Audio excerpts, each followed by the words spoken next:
आदाब नाज़रीन, उर्दू खबरों में आप सभी का खैर मकदम है। नज़र डालते हैं इस वक्त की ख़ास खबरों पर।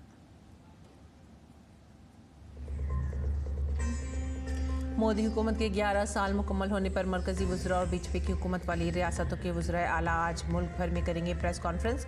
आवाम को हुकूमत की कामयाबियों से कराएंगे वाकिफ़।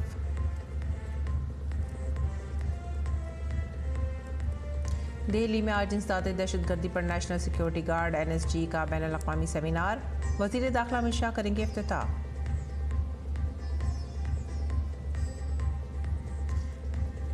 वज़ीर ख़ारजा डॉक्टर एस जयशंकर अपने दौरे यूरोप के पहले मरहले में पहुंचे बेल्जियम के वज़ीर ख़ारजा मैक्सम प्रेवर्ट के साथ की 2 तरफ़ा बातचीत। NRIs के साथ भी करेंगे बातचीत। लॉस एंजलिस में 700 मैरिनर्स और 4000 नेशनल गार्ड्स के साए में कैलिफोर्निया के गवर्नर गेविन न्यूसम ने ट्रंप के खिलाफ दर्ज कराया मुकदमा।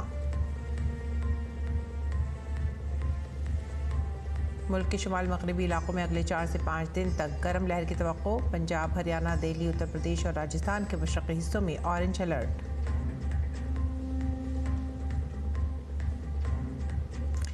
खबरें अब तफसील से। मरकज़ में 2014 से अब तक मोदी हुकूमत के 11 साल मुकम्मल हो चुके हैं और इस दौर में हुकूमत ने सबसे निचले तबके तक पहुँचने के लिए किस तरह से मुख्तलिफ स्कीमों को नाफिज किया और किस तरह हुकूमत ने मुल्क को हर मैदान में आगे बढ़ाया, ऐसी तमाम कामयाबियों के बारे में बताने और अपने कामों का मुकम्मल हिसाब देने के लिए हुकूमत की तरफ से प्रेस कॉन्फ्रेंस मुनक़्क़द की जा रही है। आज भी NDA हुकूमत में मौजूद मरकज़ी वज़रा और बीजेपी की हुकूमत वाली रियासतों के वज़राए आला और नायब वज़राए आला की तरफ से प्रेस कॉन्फ्रेंसों का सिलसिला जारी रहेगा। इन सब का कहना है कि सबका साथ सबका विकास फार्मूले के साथ ही मोदी हुकूमत के सफ़र ने मुल्क को तरक्की की राह पर तेज़ी से आगे बढ़ाया है। इक़्तिसादी महाज पर भारत सबसे तेज़ी से तरक्की करने वाली मईशत है और समाजी स्कीमों की बुनियाद पर आम लोगों की ज़िंदगी में बेहतरी आई है।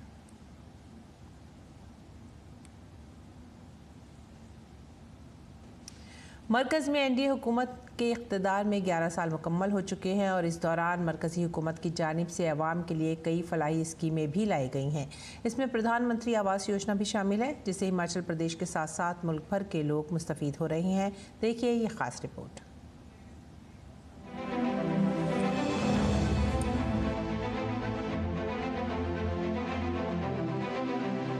प्रधानमंत्री नरेंद्र मोदी के कार्यकाल को 11 साल का वक्त पूरा हो रहा है और इस बीच बहुत सी ऐसी योजनाएं हैं जो प्रधानमंत्री द्वारा देश कल्याण गरीब तबके निम्न वर्ग के लिए चलाई गई है।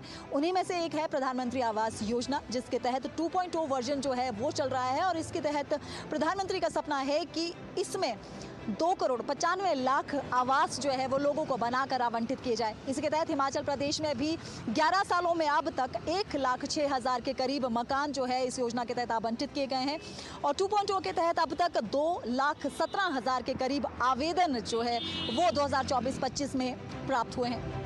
प्रधानमंत्री आवास योजना साल 2015 में वजीर आजम नरेंद्र मोदी ने शुरू की थी।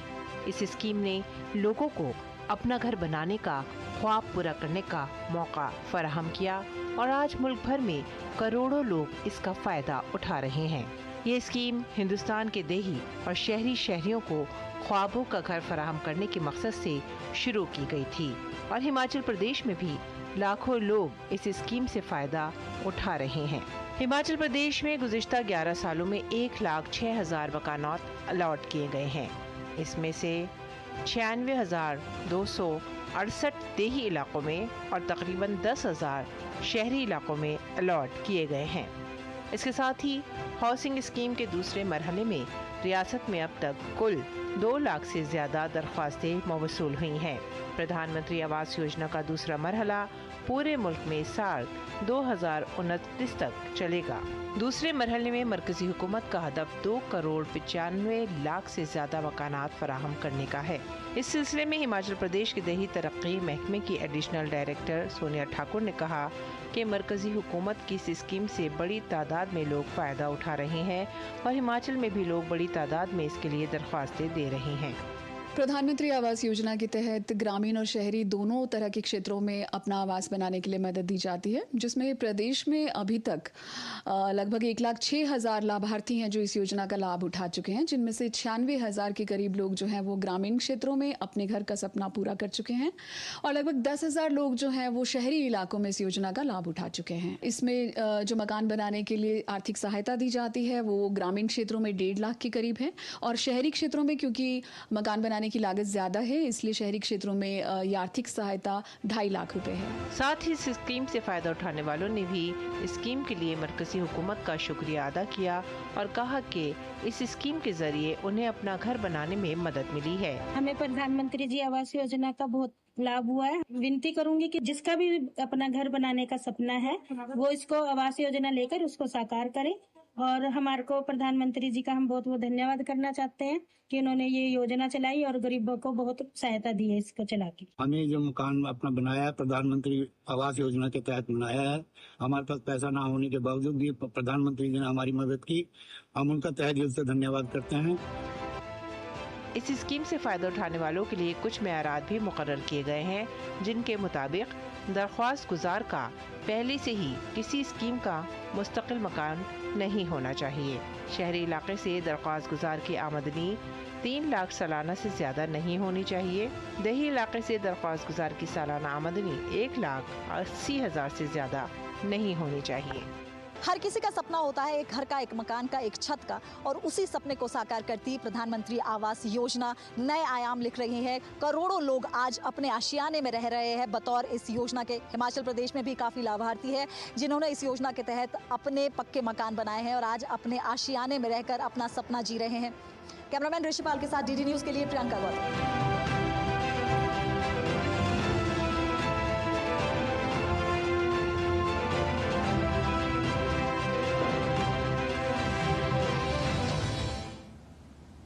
आगे बढ़ेंगे अगली खबर की तरफ। दहशतगर्दी के खतरात और जदीद दहशतगर्दी से निपटने जैसे अहम मौज़ूआत पर आज दिल्ली में एक बैनुल-अक़वामी सेमिनार होने जा रहा है। इस आला सतही सेमिनार का एहतमाम नेशनल सिक्योरिटी गार्ड ने किया है। इस सेमिनार का इफ्तिताह वज़ीर दाखिला अमित शाह करेंगे। NSG वज़ारत दाखिला के तहत एक खुसूसी फोर्स है जो दहशतगर्दी और दीगर सिक्योरिटी ख़तरात से निपटने के लिए हमा वक्त तैयार रहती है। NSG का बुनियादी मकसद अंसदादे दहशतगर्दी ऑपरेशंस करना है। NSG को दहशतगर्दाना हमलों को रोकने और दहशतगर्दों को बेअसर करने की जिम्मेदारी सौंपी गई है। इसके लिए NSG के सिपाहियों को मुख्तलिफ किस्म की खुसूसी तरबियत दी जाती है। वज़ीर ख़ारजा डॉक्टर एस जयशंकर 14 जून तक फ्रांस, बेल्जियम और यूरोपीय यूनियन के दौरे पर हैं। अपने दौरे के पहले मरहले में डॉक्टर जयशंकर बेल्जियम पहुंचे, जहां पर उन्होंने बेल्जियम के नायब वज़ीर आज़म और वज़ीर ख़ारजा मैक्सम प्रेवर्ट से मुलाकात की। डॉक्टर एस जयशंकर ने अपने सोशल मीडिया प्लेटफॉर्म एक्स पर अपनी मुलाकात की कुछ तस्वीरें भी शेयर की और लिखा कि बेल्जियम ने दहशतगर्दी के ख़िलाफ़ भारत की मुहिम का खैर मकदम किया है और इसकी हिमायत की है। वज़ीर ख़ारजा ने यह भी बताया कि दोनों फ़रीक़ों के दरमियान दो तरफ़ा ताल्लुक़ात और भारत यूरोपीय यूनियन शराकतदारी को मजबूत बनाने पर भी बातचीत हुई।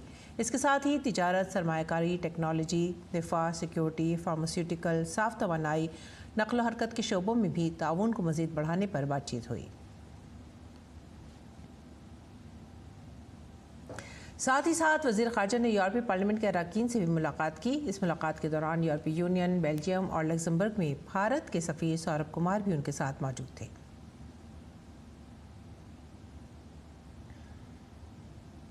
इसके साथ ही वज़ीर ख़ारजा ने बेल्जियम और लग्जमबर्ग में रहने वाले भारतीय बरादरी के अरकान से बातचीत की। अपनी मुलाकात के दौरान उन्होंने भारत बेल्जियम ताल्लुक़ात की मुसलसल पेशरफ्त और यूरोपीय यूनियन के साथ ताल्लुक़ात पर तबादला ख्याल किया। डॉक्टर एस जयशंकर ने भारतीय बाशिंदों को दहशतगर्दी के ख़िलाफ़ भारत की मुहिम और इस समत में भारत की कोशिशों से आगाह किया।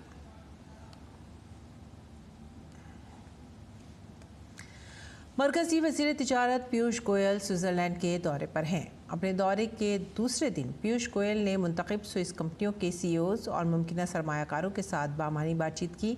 उन्होंने इस बात पर खुशी का इजहार किया कि स्विस सनत भारत EFTA तिजारती और इक़्तिसादी शराकतदारी के मुआहदे के निफाज का इंतज़ार कर रही है। इसके अलावा उन्होंने कई स्विस फार्मास्यूटिकल और लाइफ साइंस कंपनियों के सीईओ से भी बातचीत की जो भारत में सरमायाकारी करने पर गौर कर रहे हैं। पीयूष गोयल ने कहा कि मुझे भारत की तरक्की की सलाहियत, इख्तराई माहौलियाती निज़ाम और मेक इन इंडिया की कामयाबी के लिए उनकी तारीफ सुनकर खुशी हुई। इसके अलावा उन्होंने प्रिसाइशन इंजीनियरिंग, मशीन टूल्स और जदीद मैन्युफैक्चरिंग सेक्टर की MSME कंपनी के सीईओ से भी मुलाकात की। इस दौरान भारत के मजबूत मैन्युफैक्चरिंग माहौलियाती निज़ाम को उजागर किया गया और ताउन के मौक़े तलाश किए गए। साथ ही आलमी मंडियों के एक इलाकाई मरकज़ के तौर पर काम करने की भारत की सलाहियत को भी उजागर किया गया।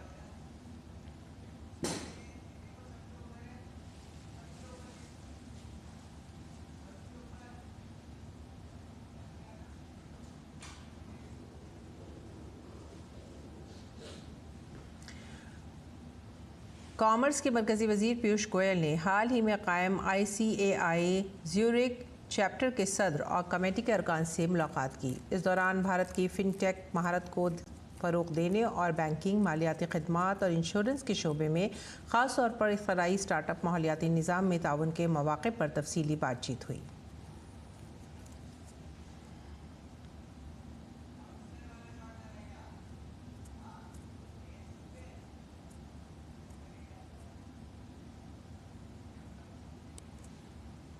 और पीयूष गोयल ने अपने दौरे के दूसरे दिन स्विट्ज़रलैंड की पार्लियामेंट का दौरा किया। इस दौरान उन्होंने स्विस फेडरल काउंसलर गाय प्रेमिलिन से भी मुलाकात की। भारत और स्विट्ज़रलैंड के दरमियान देरीना फ़नी और सकाफ़ती ताल्लुकात पर तबादला ख्याल हुआ। भारत और मंगोलिया के दरमियान मुश्तरका फ़ौजी मश्क नोमैडिक एलिफेंट 2025 का 17वां एडिशन मंगोलिया के दारुल हुकूमत उलान बाटर में जारी है। इस मश्क का मकसद भारतीय फ़ौज और मंगोल फ़ौज के दरमियान मुश्तरका ऑपरेशनल सलाहियतों और बाहिमी ताउन को आगे बढ़ाना है। इस दौरान स्पेशल फोर्सेस ट्रेनिंग सेंटर में नीम शहरी और पहाड़ी इलाकों में गैर रिवायती ऑपरेशंस पर तवज्जो दी जा रही है। नेज़ ये दो तरफ़ा मश्क भारत और मंगोलिया के दरमियान मजबूत स्ट्रैटेजिक शराकत दारी को भी ज़ाहिर करती है।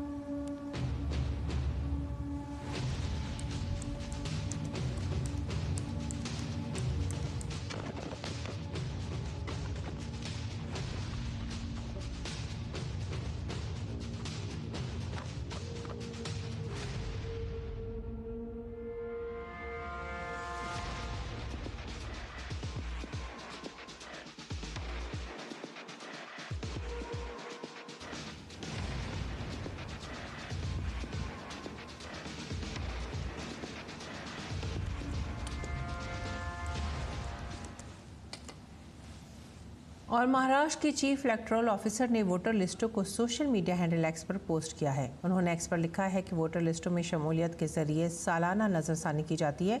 इस सालाना मशक के दौरान वोटर लिस्ट को कांग्रेस समेत तस्लीम शुदा सियासी जमातों के साथ मुफ्त शेयर किया गया।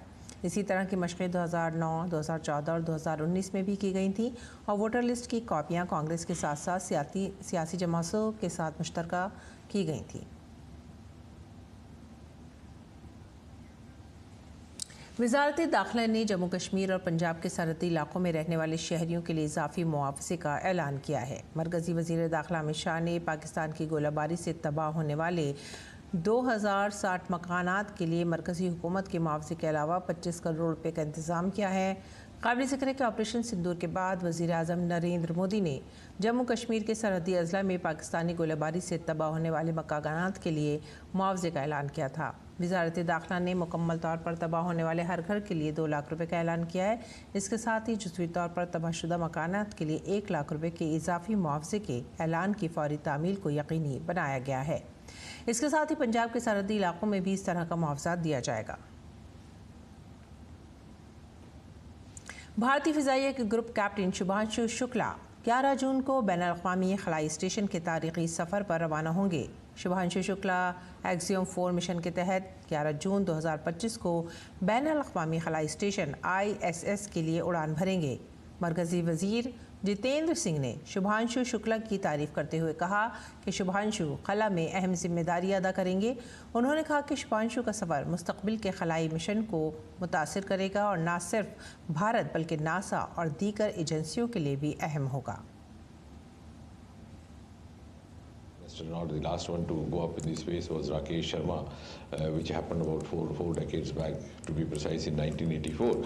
But the main difference is that, of course, that was a Soviet mission, and Rakesh did not have much to perform because India's space program was still in a very early in the infancy stage, and therefore it was more of symbolic of the bonding that or the friendship that India and Soviet Union shared at that point in time. But unlike that mission, this time Shubhanshu Shukla is going to play a very important role. Of the 4 crew members, besides of course the commander who happens to be US citizen, I think Shubhanshu is going to have the most critical role, because he is going to perform experiments which are exclusively going to have a bearing on the future space missions, not only those of India, also of NASA and other agencies. And I'm also glad to mention that keeping up the spirit of whole of science and whole of government, which Prime Minister Modi keeps emphasizing time and again. I started out somewhere. I didn't know that this is the path it is going to finally take. First fly all my life, which was a dream job for me. I was very, very happy. It is my sincere endeavor through my mission to inspire an entire generation back home in the country. I want to use this opportunity to ignite curiosity among kids. Even if this story, my story, is able to change one life, it would be a huge success for me. भारतीय खलाबाज Shubhanshu Shukla axiom mission 4 के तहत बैनुल-अक़वामी खलाई station ISS जाएंगे। शुभांशु ने full dress final rehearsal भी की है। शुभांशु के ख़ानदान को उनके प्रवास पर बहुत खुशी और फ़ख्र है। 4 दहाइयों के बाद शुभांशु शुक्ला एक बार फिर तारीख रक़म करने जा रहे हैं।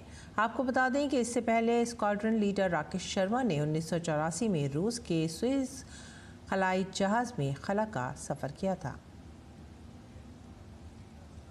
हम लोगों को बहुत अच्छा लग रहा है। हम लोग बहुत एक्साइटेड हैं उसको कि कैसे जल्दी उसको देखे जाके सामने से कि कैसे लॉन्चिंग हो रही है उसकी। इस समय तो सच में जैसे कहते हैं ना कि स्टमक में बटरफ्लाइज उड़ती है, वो लास्ट मोमेंट पे इस समय हो रहा है, क्योंकि बिल्कुल टाइम आ गया है। बहुत प्राउड फील कर रहे हैं। उसका नाम इतिहास में लिखा जाएगा, बुक्स में, कॉपीज़ में प्रिंट होगा, और ये बहुत बड़ी बात है, बहुत बड़ी अचीवमेंट है कि 40 साल बाद ऐसी अपॉर्चुनिटी मिली है और इतना मौका मिला है कि उसका नाम इतना ज़्यादा पॉपुलेट हो रहा है, और उसने इतनी मेहनत भी करी है इस काम के लिए। तो I am really feeling proud about it. Delhi NCR समेत पूरे शुमाली भारत में चिलचिलाती गर्मी से कोई राहत नज़र नहीं आ रही है। महकमा मौसमियात के मुताबिक शुमाली मगरबी भारत में अगले 4 दिन तक गर्मी की लहर बरकरार रहने का इम्कान है। दिल्ली NCR में आज भी दर्जा हरारत 45 डिग्री सेल्सियस से ऊपर जाने की तवक्को है। महकमा मौसमियात ने इस खत्ते के लिए येलो अलर्ट जारी कर दिया है। मगरबी राजस्थान में शदीद गर्मी की लहर चल रही है और रात के दर्जा हरारत में इजाफे के पेश नज़र रेड अलर्ट जारी किया गया है। मशरक़ी राजस्थान में गर्मी की लहर और गर्म रात दोनों ही हालात हैं, इसलिए वहाँ पहले से ही ऑरेंज अलर्ट नाफिज है। इसी तरह से पंजाब, हरियाणा और उत्तर प्रदेश में भी ऑरेंज अलर्ट जारी किया गया है। जम्मू कश्मीर में बढ़ते हुए दर्जा हरारत की वजह से अगले 3 दिन के लिए येलो अलर्ट जारी किया गया है। शुमाली मध्य प्रदेश में भी हीट वेव के हालात के लिए येलो अलर्ट जारी किया गया है। महकमा मौसमियात ने खबरदार किया है कि दिन के वक्त तेज़ धूप और गर्म हवा का सेहत पर ख़ास तौर पर बच्चों, बूढ़ों और बीमारों पर बुरा असर पड़ सकता है। ऐसे में लोगों को मशवरा दिया गया है कि दोपहर 12 से 4 बजे के दरमियान घर से बाहर ना निकलें और ज़्यादा से ज़्यादा पानी पिएँ। 11 जून से मौसम में मामूली तब्दीली आएगी, जब आसमान ज़्यादातर साफ़ रहेगा और दर्जा हरारत 43 डिग्री तक गिरने का इम्कान है। ताहम उमस बढ़ने से गर्मी की शिद्दत में कमी नहीं आएगी। इस दौरान जनूबी जज़ीरा-नुमा भारत में मानसून के मुतहर्रिक रहने का इम्कान है। महकमा मौसमियात ने 12 से 15 जून के दौरान कर्नाटक में ज़्यादा और बहुत ज़्यादा बारिश और 13 से 15 जून के दौरान कोंकण और गोवा में कुछ मकामात पर मूसलाधार बारिश की पेशनगोई की है। अगले 7 दिनों के दौरान केरल और माहे, कर्नाटक, लक्षद्वीप में ज़्यादातर मकामात पर हल्की से औसत बारिश का इम्कान है और कई मकामात पर हल्की और औसत बारिश का इम्कान है। तेलंगाना में 13 जून तक गरज चमक के साथ तूफ़ान, बिजली चमकने और तेज़ हवाओं के साथ साथ मुख्तलिफ मकामात पर 30 से 50 किलोमीटर फ़ी घंटा की रफ्तार है। मशरक़ और वस्ती भारत में अगले 7 रोज़ के दौरान मगरबी बंगाल और सिक्किम के कुछ मकामात पर हल्की से औसत बारिश जारी रहने का इम्कान है। अंडमान और निकोबार जज़ाइर ग्रुप में कल तक आंधी, बिजली और 40 से 50 किलोमीटर फ़ी घंटा की रफ्तार से तेज़ हवाएं चलने का खदशा है। आज ज्येष्ठ महीने का आखिरी और 5वां बड़ा मंगल है। ये दिन बजरंगबली की अक़ीदतमंदों के लिए ख़ास है। मुल्क भर के तमाम हनुमान मंदिरों में पूजा की जा रही है। अयोध्या के हनुमानगढ़ी में भी अक़ीदतमंदों की भीड़ जमा है। इस दिन हनुमान जी को खुश करने के लिए रोज़ा रखा जाता है, व्रत का एहतमाम किया जाता है। वेदों और पुराणों में कहा गया है कि बड़ा मंगल पर भगवान हनुमान की पूजा करने से ख़ास तौर से फ़ायदे होते हैं और तमाम परेशानियाँ हल हो जाती हैं। और आइए अब नज़र डालते हैं गैर मुल्की खबरों पर। अमरीकी फ़ौज लॉस एंजलिस में तकरीबन 700 मैरिनर्स को आर्जी तौर पर तैनात करेगी। ये तकरीरी उस वक्त तक जारी रहेगी जब तक कि नेशनल गार्ड के मज़ीद दस्ते नहीं पहुँच जाते। कैलिफोर्निया के गवर्नर गेविन न्यूसैम ने कहा है कि उन्हें खबर मिली है कि ट्रंप मज़ीद 2000 फ़ौजी तैनात करेंगे। इससे कबल ट्रंप इंतज़ामिया ने लॉस एंजलिस में नेशनल गार्ड की तैनाती को गैरकानूनी करार देते हुए कैलिफोर्निया ने वफाकी हुकूमत के ख़िलाफ़ मुकदमा दायर कर दिया है। गवर्नर गेविन न्यूसैम ने कहा है कि ट्रंप ने इस सूरत हाल को उकसाया है और गैरकानूनी तरीके से कैलिफोर्निया में नेशनल गार्ड को तैनात किया है। हमने उन पर मुकदमा दायर किया है। यह कदम ट्रंप की इमिग्रेशन पॉलिसियों के ख़िलाफ़ जुमे को शुरू होने वाले मुजाहिरों के चौथे रोज़ उठाया गया, जो अमरीकी इमिग्रेशन और कस्टम्स इन्फोर्समेंट के छापों के बाद शुरू हुआ था।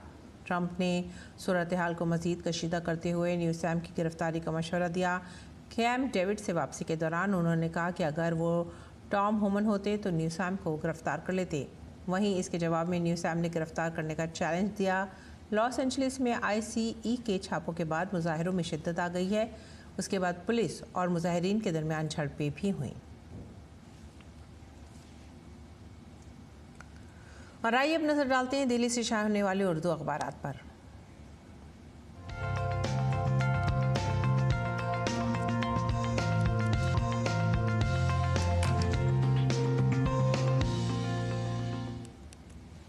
उर्दू अखबारात के जायज़े में जो पहली ख़बर हम ले रहे हैं वो है रोज़नामा राष्ट्रीय सहारा से, और ये मोदी हुकूमत के 11 साल मुकम्मल होने से मुतालिक है। बेहतरीन हुक्मरानी से तब्दीली आई है इन 11 सालों में और ज़िंदगी में आसानियाँ पैदा हुई हैं। हिंदुस्तान की मईशत के साथ साथ नुमाया आलमी आवाज़ भी बन गया है आज का भारत। तो ये थी सबसे पहली सुर्खी रोज़नामा राष्ट्रीय सहारा की। दूसरी खबर पर नज़र डालेंगे और ये है सोनम गाज़ीपुर में बरामद। इंदौर कपल की मिस्टीरियस गुमशुदगी के बाद राजा रघुवंशी के कत्ल के बाद अब सोनम को यूपी के गाज़ीपुर से बरामद किया गया है और इस केस में तफ्तीश आगे जारी है। मसला गहराता जा रहा है और बहुत से पहलू इसके अंदर और आगे जुड़ने की उम्मीद की जा रही है तफ्तीश के बाद। इसके बाद की जो अगली खबर है वो इनकलाब से। केरल के साहिल पर माल बरदार जहाज़ में ज़ोरदार धमाका हुआ है और 50 कंटेनर समुद्र में गर्क़ आब हो गए हैं। इस खबर के साथ ही अगली खबर का रुख करते हैं और ये मुमरा में जो स्टेशन पर हादसा हुआ है उससे मुतालिक है। मुमरा स्टेशन पर अंदोनाक हादसे में 5 की मौत हुई है। चलती ट्रेन से गिरने के सबब लोगों की मौत हुई। अगली खबर सहाफ़त। अमरीकी शहर लॉस एंजलिस में पुरतशद्दुद मुजाहरे जारी और इस दौरान कैलिफोर्निया के गवर्नर ने ट्रंप इंतज़ामिया पर मुकदमा दायर किया है। आगे बढ़ेंगे खेल की खबरों में। इंडिया ए और इंग्लैंड लायंस के दरमियान खेले जाने वाला दूसरा गैर रस्मी टेस्ट ड्रॉ हो गया है। मैच के चौथे दिन के अख्ताम तक भारत ने इंग्लैंड लायंस को जीत के लिए 439 रन का हदफ दिया था। जवाब में दिन का खेल खत्म होने तक लायंस ने अपनी दूसरी इनिंग्स में 3 विकेट के नुकसान पर 32 रन बना लिए थे। इससे कबल इंडिया ए ने अपनी दूसरी इनिंग्स 7 विकेट पर 417 रन पर डिक्लेयर कर दी। दूसरी इनिंग्स में तनुष कोटियान और अंशुल कंबोज ने 8वें विकेट के लिए नॉट आउट 149 रन की शराकतदारी की। तनुष कोटियान 90 और अंशुल 51 रन पर नॉट आउट रहे। लोकेश राहुल और कप्तान अभिनव ने निस्फ सेंचुरी बनाई। इससे कबल इंडिया ए ने पहली इनिंग्स में 348 रन बनाए थे, जिसके जवाब में इंग्लैंड लायंस ने पहली इनिंग्स में 327 रन बनाए। और अब है मौसम का हाल।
इसी के साथ ही आप हमारी पूरी टीम को दीजिए इजाज़त। आदाब।